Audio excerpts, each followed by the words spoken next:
Hi everyone, आज हम पढ़ेंगे कक्षा 2 रिमझिम किताब का पाठ नंबर 1 ऊंट चला। ऊंट हम कहते हैं कैमल को। ऊंट हम कहते हैं कैमल को। ध्यान से देखिए, ये ऊंट नहीं है, ये है ऊंट। अक्सर हम ये गलती करते हैं, ऊंट नहीं होता है, ऊंट होता है।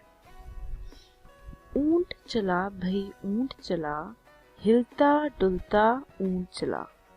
हम ये ऊंट को बोल रहे हैं, ऊंट चला भई ऊंट चला, हिलता डुलता ऊंट चला। ऊंट कैसे चला? हिलता डुलता। इतना ऊंचा ऊंट चला, ऊंट चला भई ऊंट चला। इतना ऊंचा ऊंट चला भई ऊंट चला। ऊंची गर्दन ऊंची पीठ, ऊंची गर्दन ऊंची पीठ। अब गर्दन नेक और पीठ को हम कहते हैं बैक। मतलब ऊंची गर्दन ऊंची पीठ, पीठ उठाए ऊंट चला। ऊंची गर्दन ऊंची पीठ, पीठ उठाए ऊंट चला। ये देखो, ये ऊंट है, इसकी ऊंची गर्दन है और ऊंची पीठ है, इसलिए हम उसे कह रहे हैं ऊंची गर्दन ऊंची पीठ, पीठ उठाए ऊंट चला। बालू है तो होने दो, बोझ ऊंट को ढोने दो। अब बालू होता है रेत। बालू हम कहते हैं रेत को, और इंग्लिश में हम उसको कहते हैं सैंड। बालू है तो होने दो, बोझ ऊंट को ढोने दो। बोझ, अब बोझ क्या होता है? भार। बोझ क्या होता है? भार। बोझ ऊंट को ढोने दो। नहीं फंसेगा बालू में भी ऊंट चला।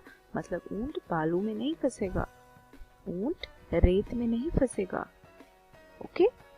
जब थक कर बैठेगा ऊंट, किस करवट बैठेगा ऊंट। जब थक कर बैठेगा ऊंट, किस करवट बैठेगा ऊंट। करवट मतलब होता है कि वो लेफ्ट को होगा या राइट में लेटेगा, वो किस तरफ को लेटेगा। ठीक है। आगे, बता सकेगा कौन भला ऊंट चला भई ऊंट चला। ये कोई बता सकता है कि वो किस तरफ करवट लेगा? कौन भला इंसान बताएगा? भला मीन्स क्या होता है? भला होता है अच्छा। बता सकेगा कौन भला ऊंट चला भई ऊंट चला। अब हम एक बार इसको दोबारा पढ़ेंगे और सब मेरे साथ पढ़ेंगे। ऊंट चला भई ऊंट चला, हिलता डुलता ऊंट चला। इतना ऊंचा ऊंट चला भई ऊंट चला। ऊंची गर्दन ऊंची पीठ, पीठ उठाए ऊंट चला। बालू है तो होने दो, बोझ ऊंट को ढोने दो। नहीं फंसेगा बालू में भी ऊंट चला। जब थक कर बैठेगा ऊंट, किस करवट बैठेगा ऊंट। बता सकेगा कौन भला ऊंट चला भई ऊंट चला। अब हम आते हैं इसकी एक्सरसाइज पे। झटपट कविता पढ़कर मजा लो। आपने इस कविता को पढ़ना है और इसको जल्दी जल्दी बोलकर देखना है। ठीक है। उसके बाद आपने इधर इस कविता को मन से नाम देना है। जैसे इस कविता का नाम है ऊंट चला, पर आपको अब अपने मन से जो आपका दिल करता है उसका नाम देना है और वो आपने यहाँ पर लिखना है। रेगिस्तान, रेगिस्तान, और इंग्लिश में हम जिसको कहते हैं राजस्थान। कहाँ है राजस्थान? इंडिया में। तो हिंदी में हम राजस्थान को कहते हैं रेगिस्तान।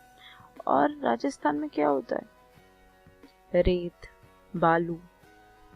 ठीक है। तो हमारा ये क्वेश्चन है कि ऊंट जो होता है वो रेगिस्तान में ज़्यादा मिलते हैं। तो नीचे 2 पिक्चर्स दिए हुए हैं, 2 चित्र बने हुए हैं।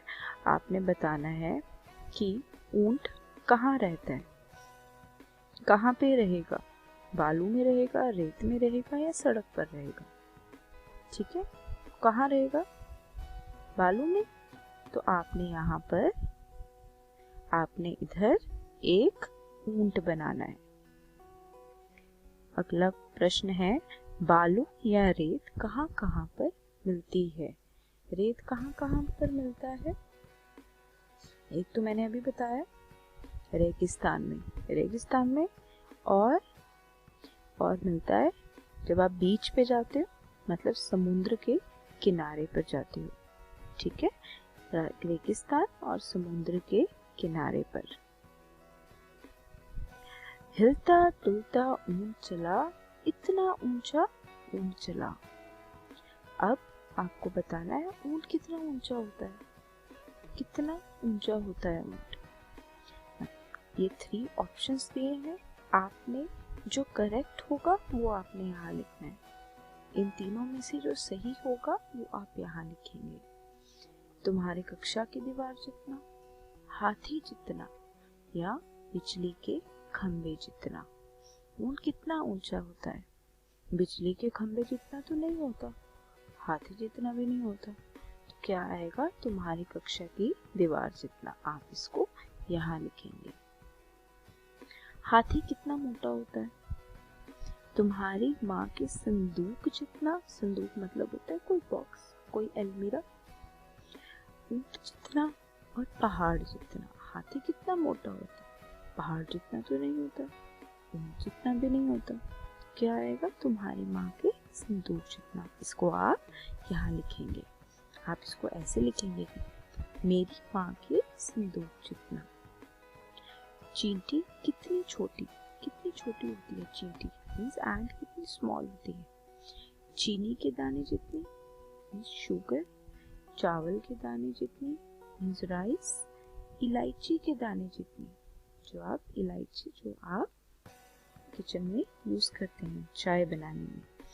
तो क्या आएगा? चीनी के दाने जितनी। तो आप इसको यहाँ लिख देंगे। अगला प्रश्न देखिए, ऊंट से ऊंची चीजों के नाम पर गोला लगाइए। जो चीजें इनमें से ऊंट से भी ऊंची हैं उनको आपने सर्कल करना है। फर्स्ट है बछिया। बछिया क्या होता है? बछिया होता है गाय का बच्चा, जिसको हम इंग्लिश में कहते हैं काव। गाय का बच्चा तो वो तो छोटा होता है ना, ऊंट से छोटा होता है। बिजली का खंबा बड़ा होता है, तो हम इस पे यहाँ पे एक सर्कल लगा देंगे। आम का पेड़ भी बहुत बड़ा होता है, तो हम यहाँ पे इसको भी सर्कल कर देंगे। तुम्हारी कक्षा की छत, यस होता है, तो अब यहाँ पे सर्कल कर देंगे। हाथी नहीं, हाथी तो छोटा भी होता है, तो हम यहाँ पे नहीं करेंगे। ऊंट के नीचे से क्या क्या निकल सकता है? अब ऊंट तो बहुत बड़ा होता है, तो ऊंट के नीचे से क्या क्या निकल सकता है? बहुत सारी चीजें निकल सकती हैं, छोटी है, जैसे कोई बच्चा निकल सकता है और कोई बछिया निकल सकता है, जो हमने अभी किया है बछिया, और कोई बकरी निकल सकता है, कोई भेड़ निकल सकती है। कोई भी छोटी चीज उसके ऊंट के नीचे से निकल सकती है। किन किन चीजों की मदद से ऊंट पर चढ़ोगे? आप ऊंट तो बहुत बड़ा होता है, तो मुझे उसके ऊपर चढ़ना है, तो मैं कैसे चढ़ूंगी? मैं स्टेयर्स यूज करूंगी, सीढ़ी यूज करूंगी, जिसको हम सीढ़ी बोलते हैं हिंदी में, और बिग बॉक्स या फिर एक बड़ा डिब्बा यूज करूंगी। ठीक है, जिसकी मदद से मैं उन पर चढ़ सकती हूँ। ऊंची गर्दन ऊंची पीठ उठाए ऊंट चला। अब आप बताना है ये सब चीजें क्या क्या उठाकर चल सकते हैं। हाथी, teacher ji means your miss your teacher, पिताजी मीन्स योर फादर, शेर लायन, दादाजी योर ग्रैंडफादर। फर्स्ट इज हाथी। अब हाथी क्या क्या उठा सकता है? हाथी तो बहुत सारी चीजें उठा सकता है, किसी लकड़ी को उठा सकता है, कोई सामान उठा सकता है। नेक्स्ट इज टीचर, क्या उठा सकते हैं? बुक्स उठा सकते हैं, नोटबुक्स उठा सकते हैं, जिसको हम बोलते हैं किताब। पिताजी तो मुझे भी उठा सकते हैं, तो मैं लिख सकती हूँ मुझे, बैग, सामान। शेर किसको उठा सकता है? शिकार को उठा सकता है। दादाजी सामान उठा सकते हैं और मुझे भी उठा सकते हैं, और छड़ी भी उठा सकते हैं, और ऐनक भी उठा सकते हैं। तो वो सब चीजें आप यहाँ खुद सोचकर लिखेंगे। अब नीचे कुछ शब्द दिए हुए हैं, आपने इनसे मिलते जुलते शब्द नीचे लिखने हैं। फर्स्ट ये आप पहले ये शब्द पढ़ेंगे, जो यहाँ पे शब्द लिखे हैं ये वाले, ये आप पहले पढ़ेंगे और मिलते जुलते शब्द आप नीचे लिखेंगे। इंग्लिश में हम इसको कहते हैं राइमिंग वर्ड्स। ऊंट, जूट, सूट, यहाँ मैं लिख दूंगी। बालू, आलू, चालू। नेक्स्ट आएगा फंस, धंस, हंस। चला, भला, गला। जब, तब, कब। तो आप यहाँ पे ये सारे वर्ड्स लिखेंगे और ऐसे ही कुछ और शब्द सोचकर आप लिख सकते हैं। अब अक्षर की बात। अब इस कविता में जो हमने ऊंट चला पढ़ी है, इसमें ब से शुरू होने वाले कौन कौन से शब्द हैं? जितने भी ब से शुरू होने वाले शब्द हैं, आपने उनके नीचे रेखा खींचनी है। रेखा खींचनी मतलब उनको अंडरलाइन करना है। नेक्स्ट है, तुम्हारे नाम किस अक्षर से शुरू होता है? उस अक्षर से 4 शब्द लिखो। अब मेरा नाम क्या है? सपोज मेरा नाम है रानी। सपोज मेरा नाम है रानी, तो मुझे र से 4 शब्द लिखने हैं। जो भी आपका नाम है, आप उसके पहले अक्षर से 4 शब्द लिखेंगे। अब इसमें नेक्स्ट लाइन आती है, बालू है तो होने दो, बोझ ऊंट को ढोने दो।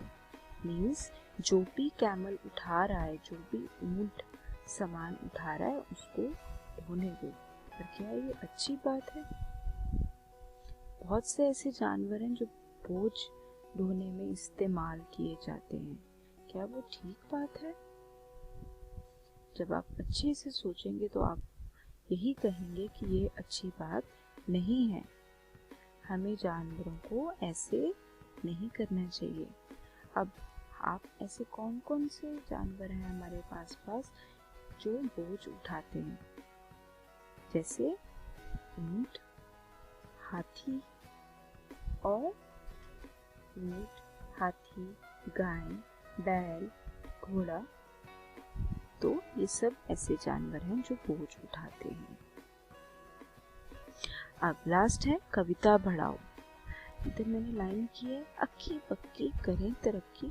आगे आपको खुद से कविता बनानी है, खुद से कुछ भी जो इसके वर्ड से राइम करे, जो लास्ट में जो वर्ड्स हैं वो मैच करे, यानी जिसको हम बोलते हैं कि वो मिलते जुलते शब्द हों। इस कविता में कुल कितनी बार ऊंट शब्द आया है, उसको आपने काउंट करके लिखना है। आप you will have to read the poem. आप एक कविता बार बार रीड करेंगे, उसके बाद जितनी बार ऊंट शब्द आया है उसको आप लिखेंगे। अब ये चित्र आपको दिया हुआ है, इसमें बहुत सारे ऊंट छिपे हुए हैं। आपने लिखना है कि इसमें कितने सारे ऊंट हैं, ये आप काउंट करके लिखेंगे। तो आज का हमारा ये सेशन खत्म हुआ और आप एक बार फिर से ये कविता पढ़िए और एंजॉय करिए। बाय।